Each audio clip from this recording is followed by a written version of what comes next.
இப்போ 12 பாவங்கள் இருக்குங்க. இந்த 12 பாவங்களில் நமக்கு 12மே எப்போதுமே கெட்டு போயிடுக்காது. அதிகபட்சம் ஒரு வருஷம், ஒரு மாதம், 10 நாள் கெட்டு போயிடுக்கலாம். அதுக்கு அடுத்தடுத்து அதனுடைய மாற்றங்கள் அப்படிங்கிறது நிச்சயமாக தெரியும்.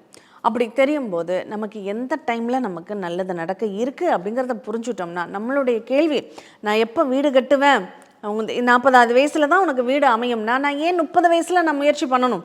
30 வயசில் வேறு என்ன கிடைக்குமோ அதை நான் பயன்படுத்திக்கிட்டு போகலாம்ல.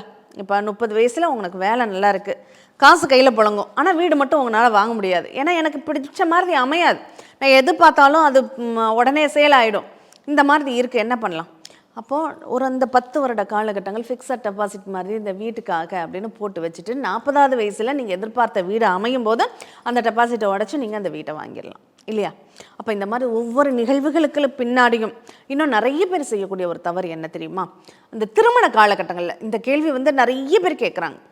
திருமண வயசு தாமதம் ஆயிடுச்சுங்க, ஒரு 38 வயது ஒரு பெண்ணுக்கு, ஆனாலும் திருமணம் ஆகலை அப்படின்னு பெற்றவங்க கேட்கும்போது, அந்த பெண் ஜாதகத்தில் 27 வயசுலேயே திருமணத்திற்கான யோகம் வந்துடுச்சு.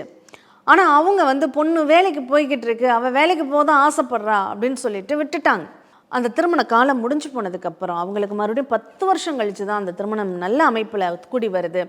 அது வரையும் அவங்க வெயிட் பண்ண வேண்டியதில்லை இல்லையா? இது தெரிஞ்சிருந்தா 27 வயசில் நான் ஏன் அதை அவாய்ட் பண்ணணும்? அதை பயன்படுத்தியிருக்கலாமே. 10 வருஷம் நல்ல ஆரோக்கியமான குழந்தைகள், 10 வருஷத்தில் அந்த குழந்தைகள் வளர்ந்துருக்குமே.